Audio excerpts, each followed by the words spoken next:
I'm going to talk about a few things today. For some reason or other, the video stopped moving in this slide, so I'm just a little bit nervous about that, but let's carry on. It was working earlier. I'm going to take up about 15 minutes. Really pleased to be speaking to you guys because what I've learned over my career is it's not enough to just measure changes that are happening on our planet. It hasn't been enough actually for 30 years, but that's what I've tended to focus on using satellites. And now there's an increase in demand actually that we're able to tell people not just what's happening, but what can be done about it.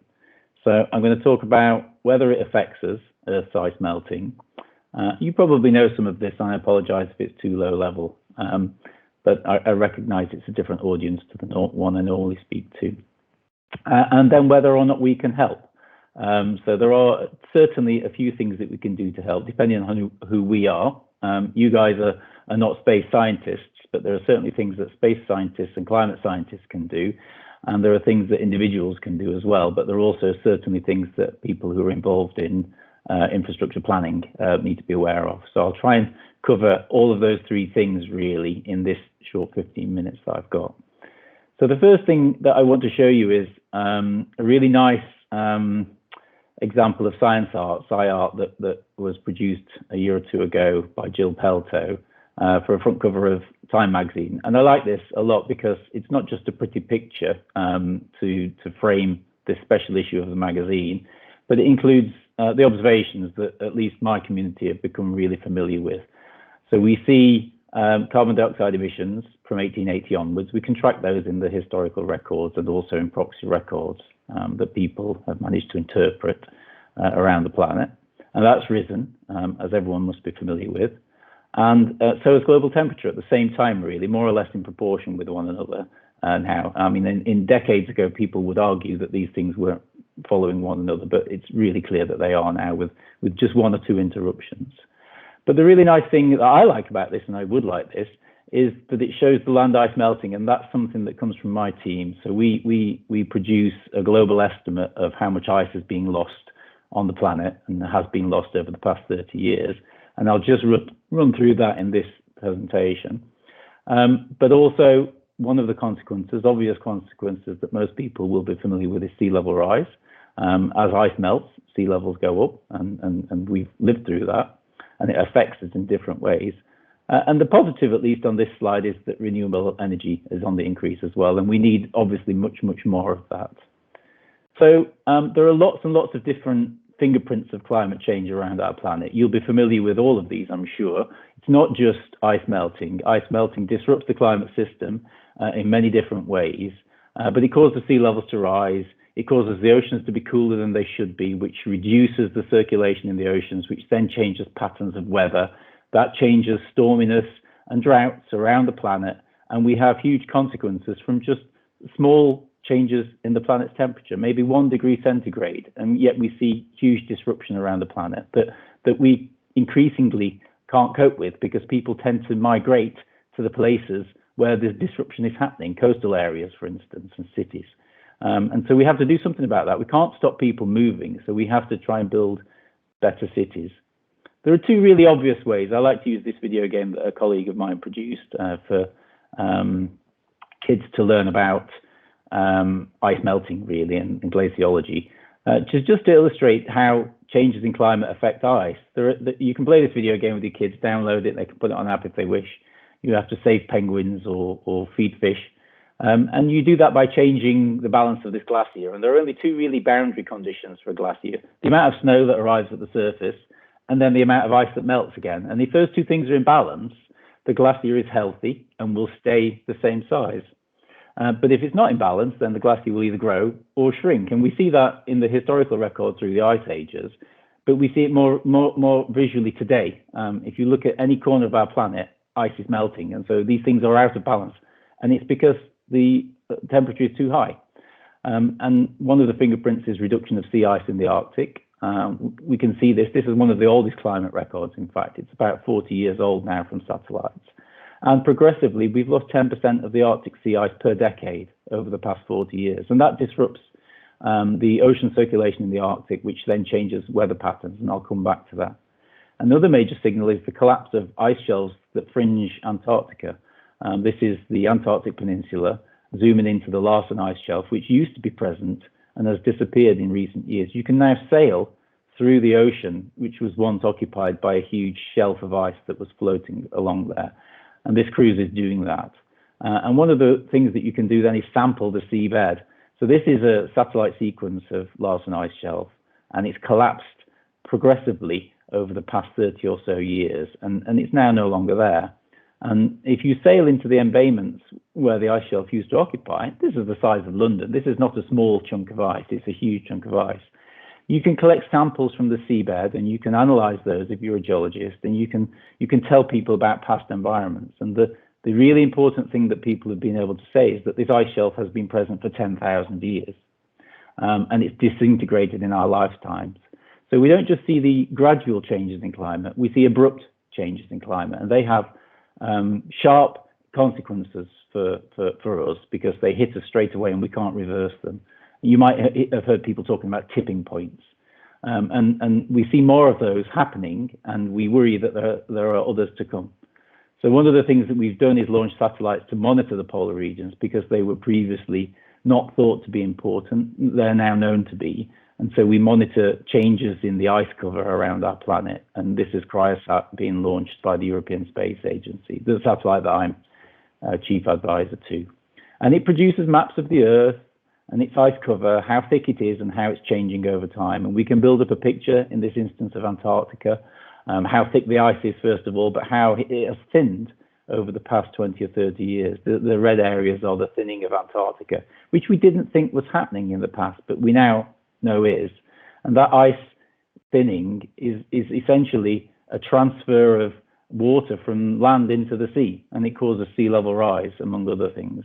Greenland thinning as well, and the Arctic ice cap is thinning as well. In fact, every corner of our planet sees ice thinning. So this is just a quick slide through of all the different types of ice on our planet and what's happening to them. So I'll talk about Antarctica, I'll talk about the ice shelves which fringe Antarctica. They're the bits that spread out into the ocean. I'll talk about Greenland, the mountain glaciers. There are 200,000 of those, not just two ice sheets as we see in Antarctica and Greenland, and then the sea ice as well. But I need to tell you a little bit about what a block of ice is, and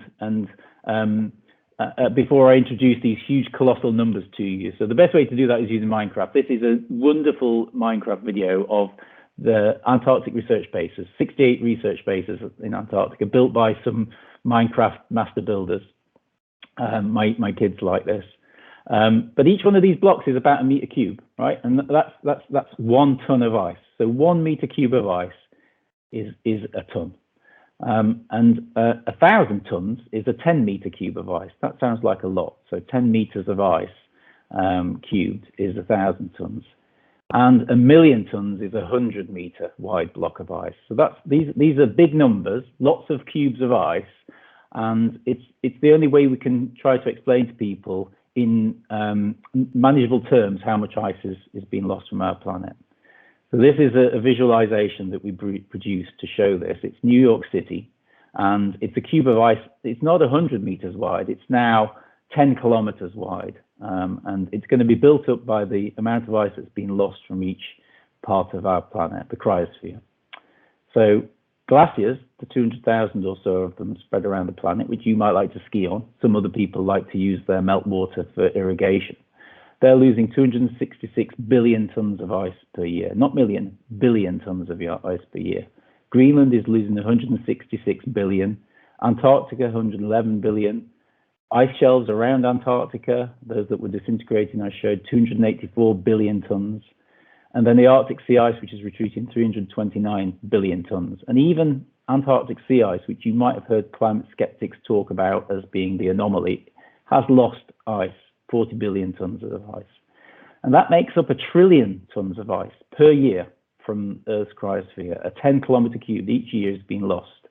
And that goes into the oceans, and half of it causes sea level rise. The rest of it's already floating.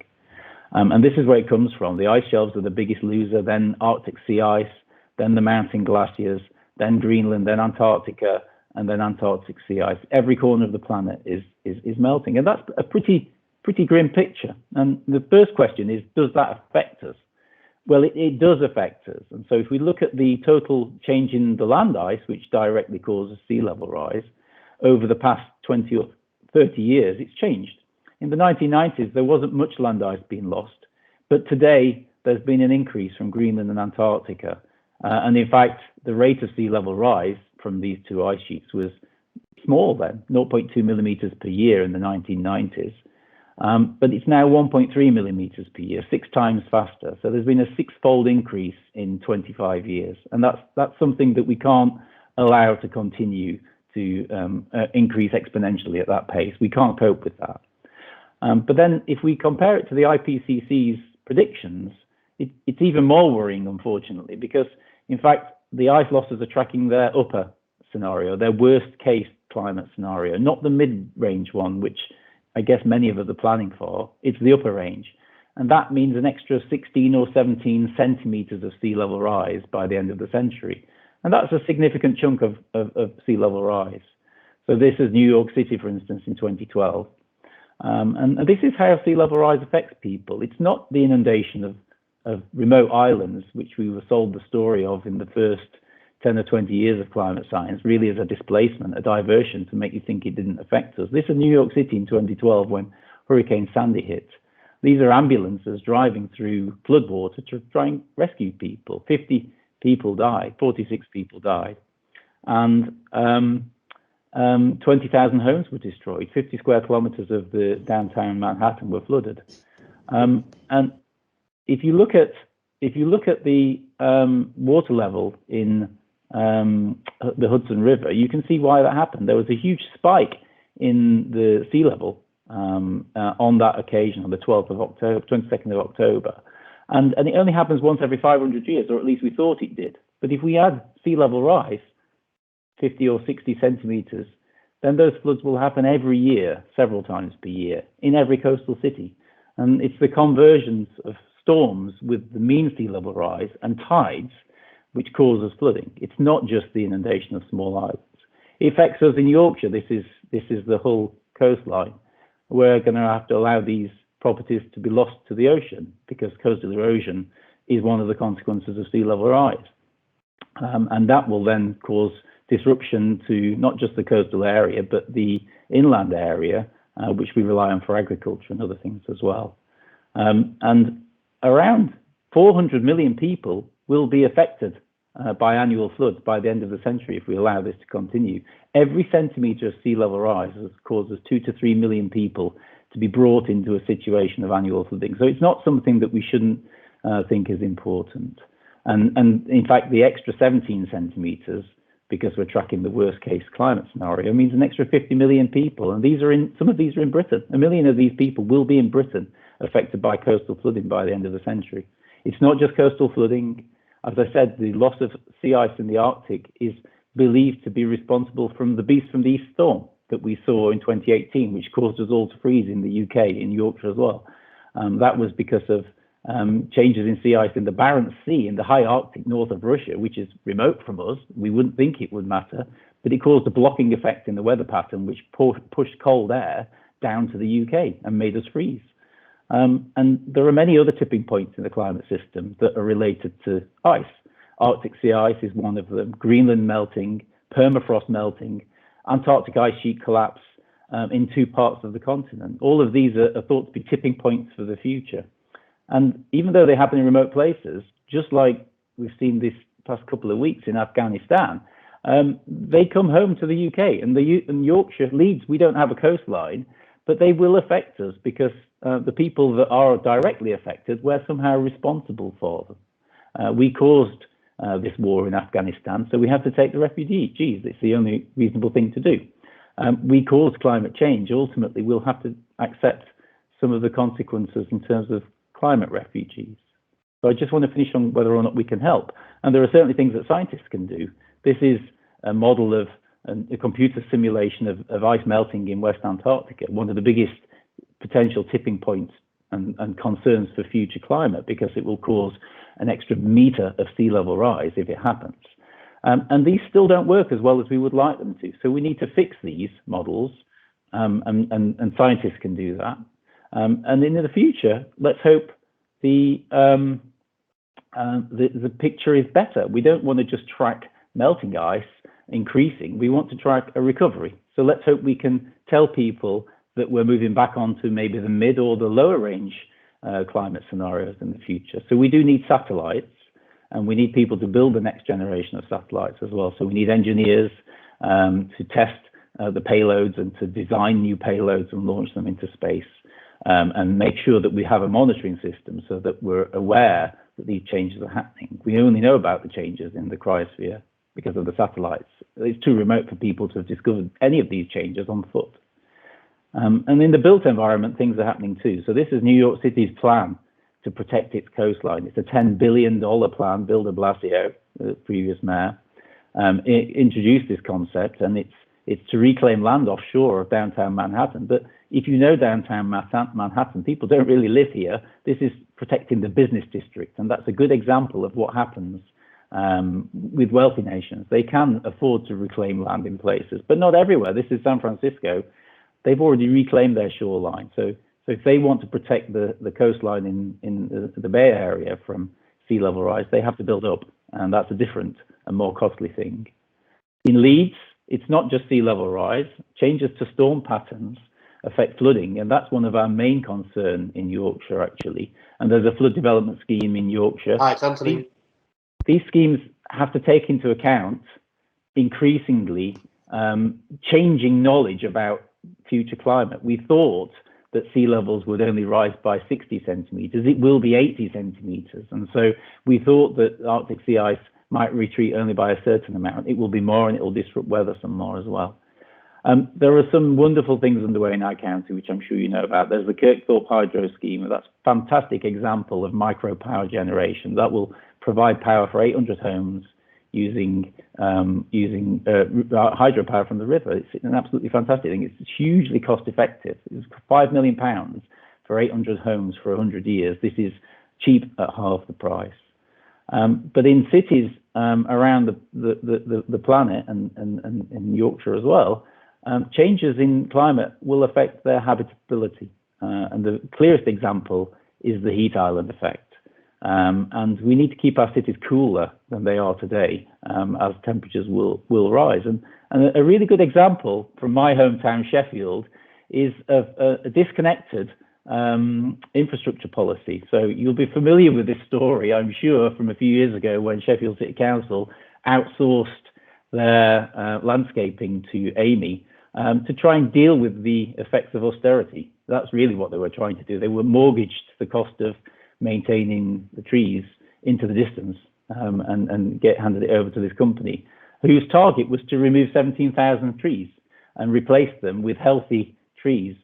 But that's not connected to a target to keep the city cool. If you replace mature trees with new saplings, then your city is going to be 2 or 3 degrees centigrade warmer than it should be. So the targets for infrastructure activities need to be factoring in changes in future climate and their impact on climate. So I just want to finish on a few bullets. Earth has lost 28 trillion tons of ice. It's a colossal amount, 1 trillion tons per year. And it's caused, to date, just 2 centimeters of sea level rise, but there's been a 6-fold increase. And it means we're tracking the worst case climate scenario, which will mean an extra 17 centimeters by the end of the century. And it raises the annual flood risk to 400 million people. The loss of Arctic sea ice also disrupts the weather around our planet, and that's perhaps the most pressing concern for us in Yorkshire, aside from the loss of our wonderful and beautiful coastline, which many of us enjoy and make use of. So we do need to fix the climate models. They're still not reproducing the satellite observations, but we need to continue to build satellites as well. And our climate has changed. We have to accept that in many ways. And it must be factored into future planning. And I just want to finish on this 2 euro cents. We're not a member of Europe anymore, but we're a member of the European Space Agency. And this is the cost per European citizen per year to maintain a satellite capability to monitor changes in ice cover. And it's really not an expensive bill at all.